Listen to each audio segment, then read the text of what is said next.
Head riigikaitsjad ja sõbrad! Eesti riigi kaitsmine on meie kõigi südameasi. Riigikaitse algab kodust ja sinimustvalgest lipust. See saab jõudu juurde koolis, riigikaitsetunnis ja metsalaagris. Ajateenistuse pinnalt ehitatakse üles reservvägi, mida täiendab ja toetab Kaitseliit. Koos hästi motiveeritud ja tublide elukutseliste kaitseväelastega teeb see kokku terviku, mille eduka toimimise nimel me kõik hea seisame. Peatselt lõppev aasta oli riigikaitse jaoks töine ja tulemuslik.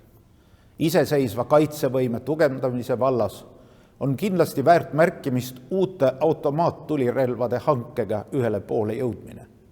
Uued relvad jõuavad Scouts-pataljoni võitlejate varustusse juba õige pea.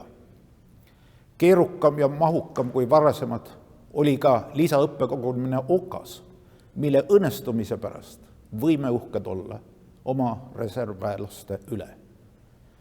Kindlasti soovin ma tänada meie liitlasi, kelle kohalolek Eestis ning koos tegutsemine meie riigi kaitsjatega on tugevdanud meie julgeolekut.